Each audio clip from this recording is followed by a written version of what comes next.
We are students of the sounds that ducks make. It's amazing. This is about 6 species that we brought here since we're kind of cranking you up and starting you out as a novice, of course. But there's always hope for everyone, you see? The dinner table in West Monroe is still long, still crowded, and still smelling of Miss K's biscuits. But in early 2026, there is a quietness that used to be impossible.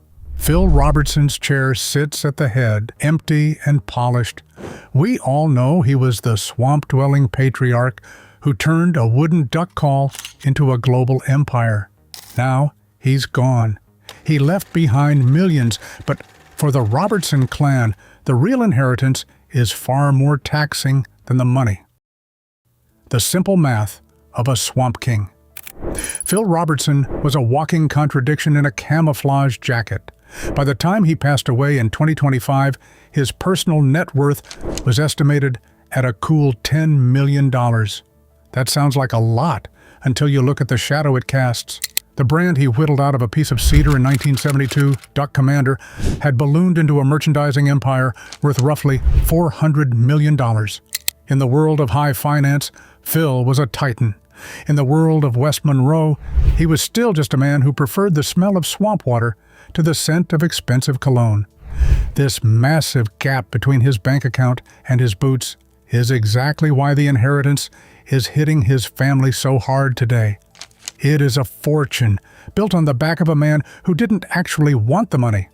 You have to understand that Phil didn't stumble into wealth.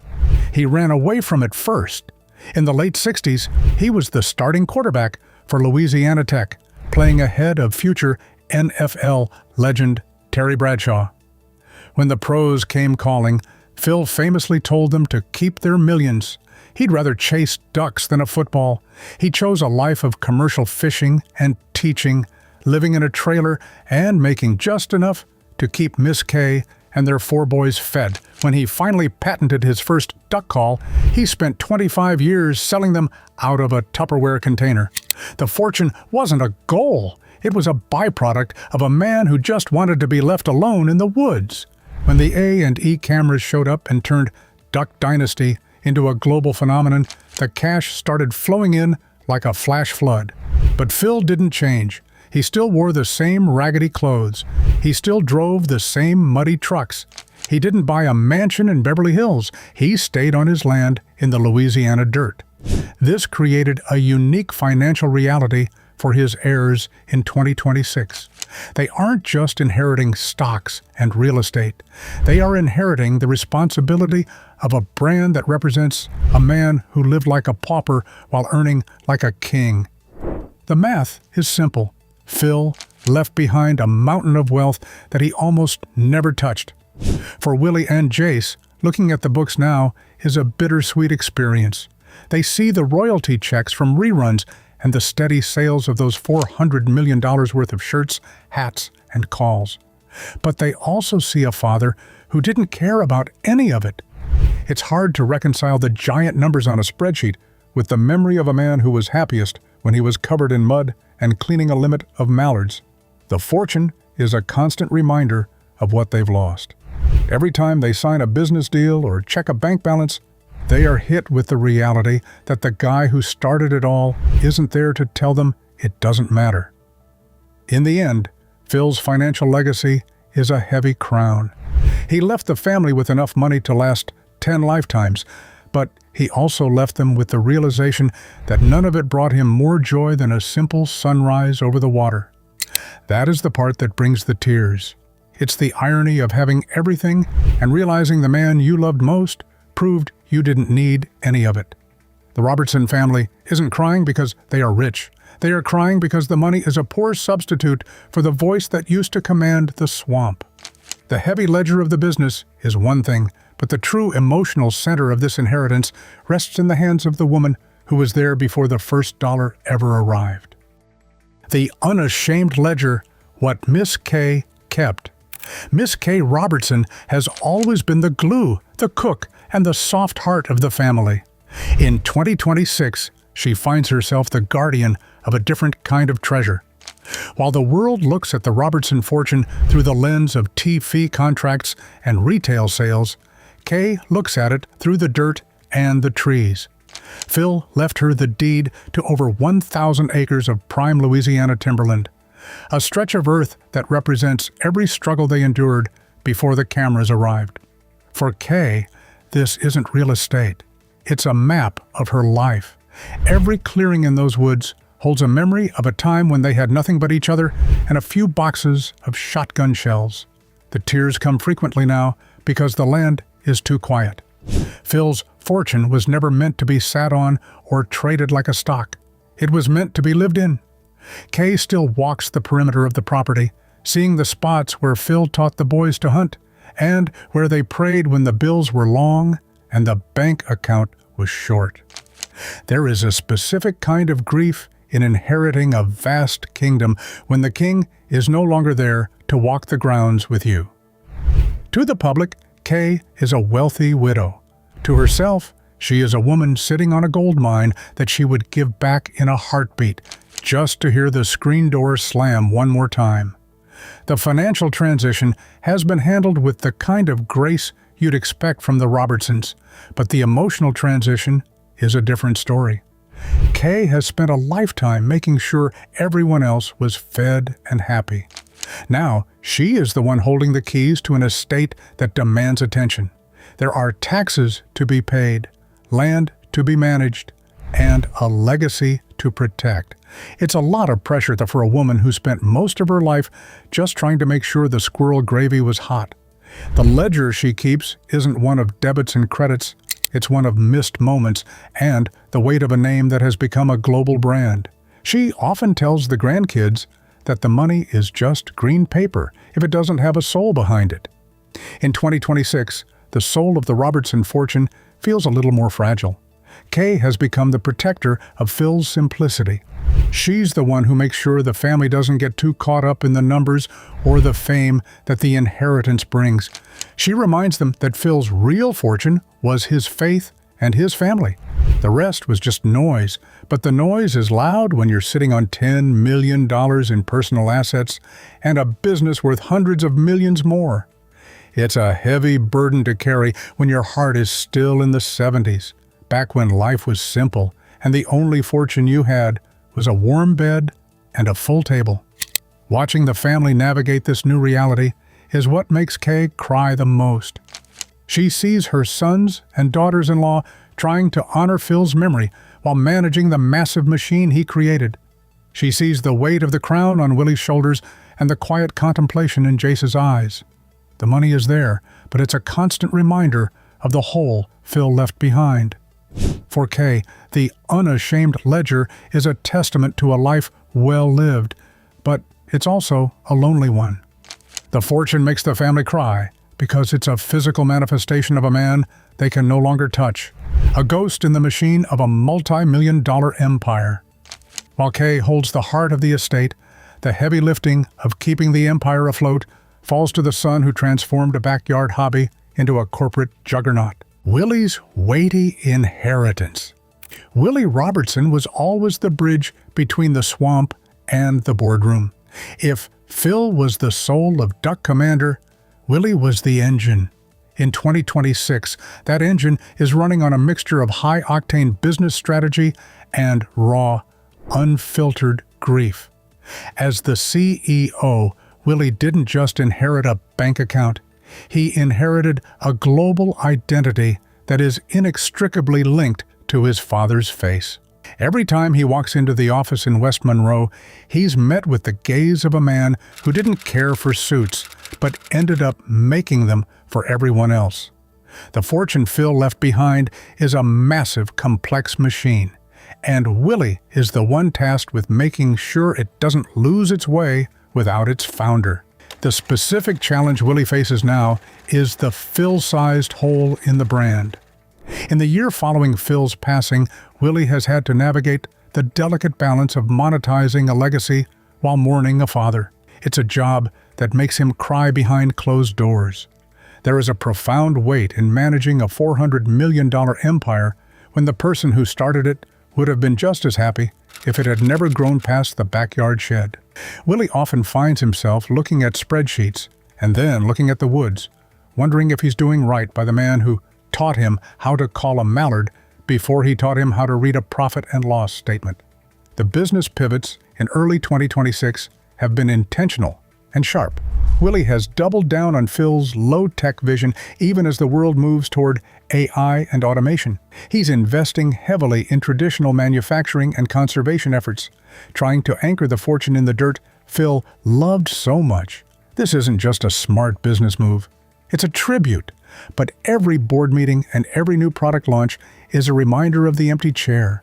Willie's inheritance is the stress of keeping hundreds of people employed and keeping a family name untarnished in a world that is quick to judge.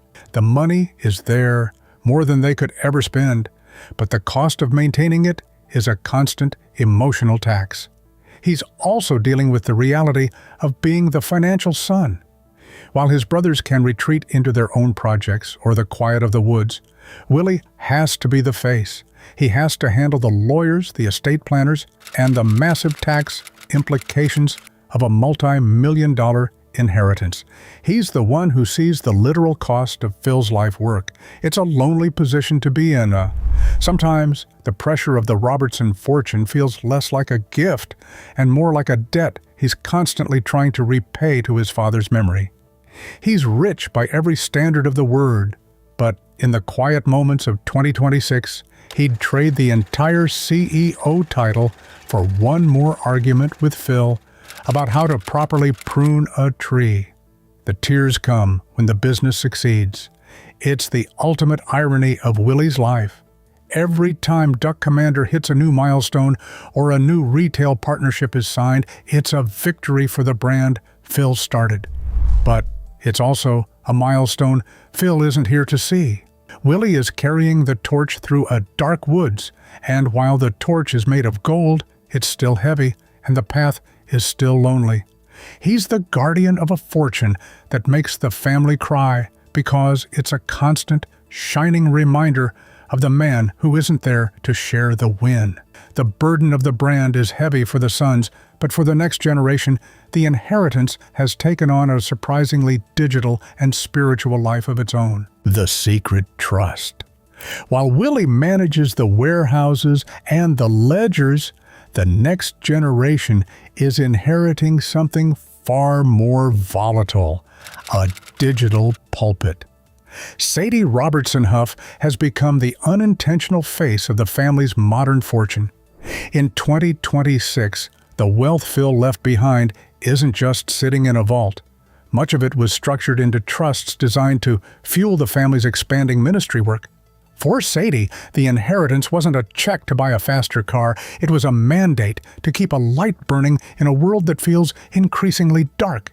The Sadie effect has turned the Robertson name into a billion-dollar ecosystem of podcasts, live events, and apps. But the weight of that success often brings her to tears when she thinks of the man who started it all with a piece of wood and a prayer. There was a specific moment in early 2026 when Sadie realized the true cost of her grandfather's success.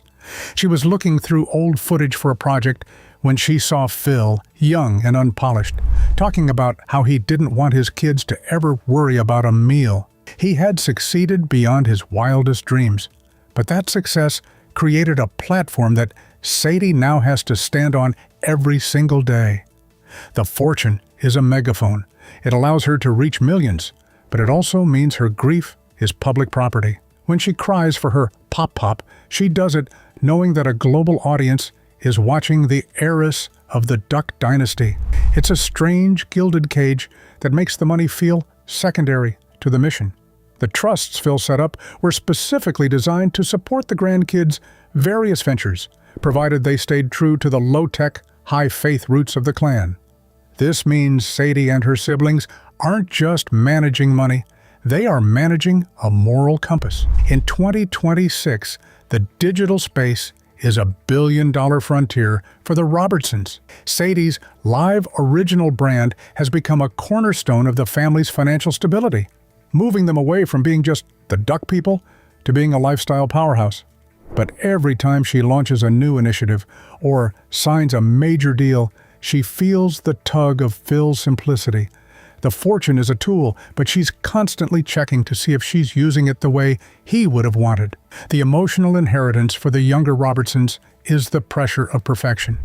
They have inherited a name that is synonymous with a specific set of values. And in 2026, that name is worth more than the land or the duck calls. Sadie often talks about the hidden part of the fortune, the letters Phil left behind, the recorded prayers, and the quiet instructions on how to handle fame without losing your soul. These are the things that make her cry, because they are the only parts of the inheritance that feel real. The millions in the bank are just numbers on a screen, but the responsibility to lead a generation is a heavy, tear-inducing reality. Watching the family's youngest members navigate this wealth is a study in modern legacy. They aren't spending the fortune on lavish parties. They are pouring it back into the community and the message Phil championed. But the shadow of the patriarch is long. Sadie knows that her platform exists because a man in a swamp decided to be authentic 40 years ago. The digital empire is thriving, but the family's most public tribute to Phil's life is happening right back where it all started, in front of the cameras. Duck Dynasty, the revival. The cameras are rolling again in West Monroe, but the air feels different in 2026, when A&E premiered Duck Dynasty, the revival. In late 2025, it wasn't just a grab for ratings. It was a financial and emotional necessity for a family trying to process a monumental loss. This new chapter of the show serves as a living memorial, a way to keep Phil's fortune of stories alive while navigating the very real wealth he left behind. The irony isn't lost on Willie or Jace. They are filming a show about a family that is grieving the man who made the show possible. Every scene in the duck blind or at the dinner table is a performance layered over a deep, stinging reality. The revival isn't just about the brand. It's about surviving the inheritance of fame. Production for the 2025 to 2026 season has been a series of bittersweet milestones. The family decided to use a portion of the show's profits to fund a massive conservation project in Phil's name, ensuring that the Louisiana wetlands he loved stay wild forever. This is the kind of fortune that makes the Robertson kids cry. Not the luxury cars or the increased bank balances, but the sight of 1,000 acres of cypress trees being protected in their father's honor. On screen, they are the same witty, bearded crew the world fell in love with a decade ago. Off-screen, they are huddled together between takes, talking about how much Phil would have hated the high-definition cameras and how much he would have loved the ducks they're saving. Filming a family fun show while mourning a patriarch is a surreal tightrope walk. There are moments during production where someone will drop a classic Philism and the entire crew will go silent. These are the moments that don't always make the final cut, the raw, unscripted tears of a family realizing that their financial security is tied to a man they can no longer hug. The show has become a vehicle for their grief, a way to process the fortune of their public identity in real time. It's a lucrative venture, certainly, but in 2026, the Robertsons are finding that the paycheck is the least interesting part of the job. They are filming for the grandkids now, creating a digital time capsule of the legacy Phil started. The revival has also forced the family to confront the brand versus the man. As they promote the new episodes, they are constantly asked about Phil's final days and his financial wishes. It's a repetitive, draining process that turns their private sorrow into a public commodity. This is the hidden tax of the Robertson fortune. To keep the empire healthy, they have to remain in the spotlight, even when they'd rather be quiet and alone in the woods. They are crying all the way to the bank, but not for the reason the critics think. They are crying because the bank is full, the show is a hit, and the one person they want to celebrate with is a memory etched into the Louisiana mud.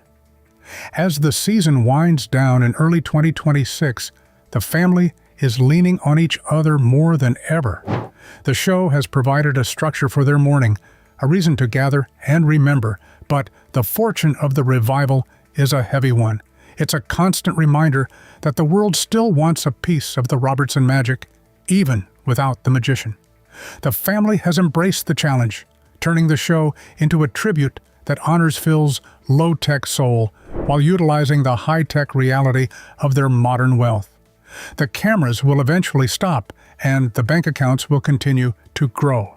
But the final accounting of Phil Robertson's life has nothing to do with numbers. More than gold. The Robertson family is left with a quiet that no amount of money can fill. In 2026, the accounting of Phil Robertson's life is finished, and the numbers are staggering. But as the estate settles and the initial sting of his 2025 passing transitions into a dull ache, the family has come to a startling realization. The fortune that made them cry wasn't the millions in the bank or the massive valuation of Duck Commander. It was the inheritance of a specific kind of freedom, the freedom to be exactly who they are, regardless of the world's opinion. Phil Robertson's greatest gift to his children wasn't a business empire, it was a blueprint for a life that money couldn't buy. He proved that you could be a millionaire and still prefer a wooden stool to a leather throne. He showed them that wealth is only a burden if you let it change your heart. Today, as the family navigates the success of the revival and the continued growth of their digital platforms, they carry that lesson like a shield. They are rich, yes, but they are also grounded in the same red dirt that Phil refused to leave for the bright lights of the NFL. The tears that fall today aren't for the loss of a provider, but for the loss of a compass. Phil was the North Star of the Robertson clan, a man whose convictions were as steady as the migration of the mallards he hunted. Without him, the fortune feels a little more like a responsibility and a little less like a blessing. But in that responsibility, the family has found a new purpose. They aren't just protecting a brand, they are protecting a way of life. They are ensuring that the good news Phil preached reaches more people than his duck calls ever could. As 2026 unfolds, the empty chair at the head of the table remains a poignant symbol. It represents the end of an era and the beginning of a legacy that transcends television ratings and retail sales.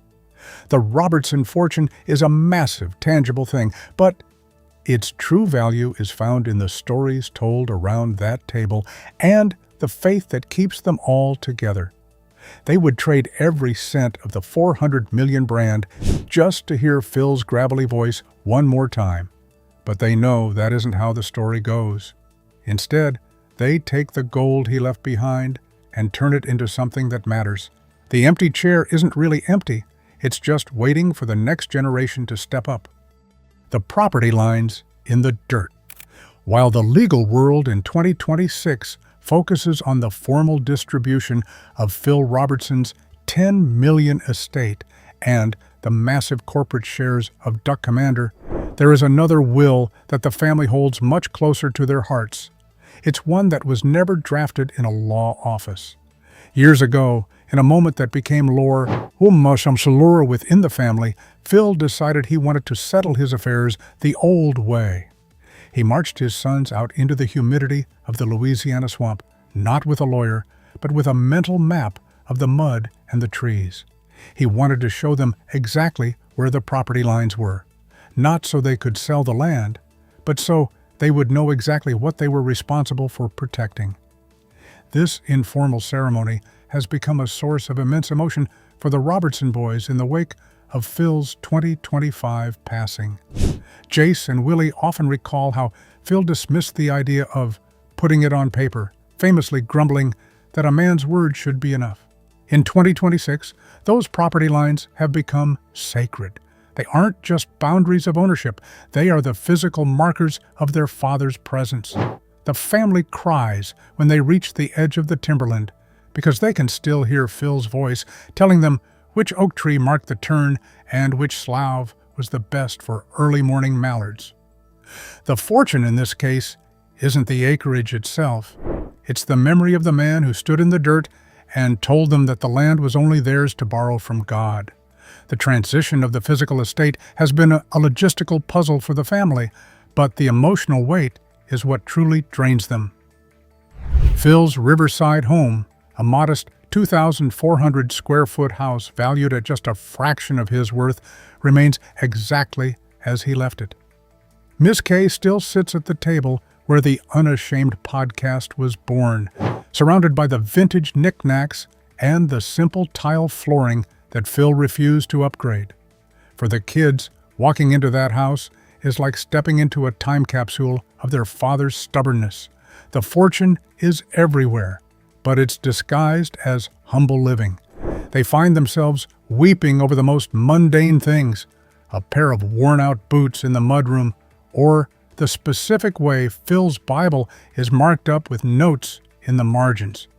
There is also the matter of the unspoken inheritance, the people Phil cared for. In 2026, the family is discovering just how many quiet acts of generosity Phil performed without ever telling a soul. They are hearing from neighbors and strangers who received financial help, a warm meal, or a place to stay when they were at their lowest. This secret ledger is part of the fortune that truly blindsided them. It turns out that while Phil was living on paper plates and wearing Walmart clothes, he was funneled a significant portion of his wealth into the lives of people who could never repay him. Realizing that their father was a quiet philanthropist in a camo jacket is a legacy that hits harder than any bank statement ever could. This section of the estate, the land, the home, and the hidden charity, is what the family refers to as the real Robertson Trust. It's a trust built on character rather than currency.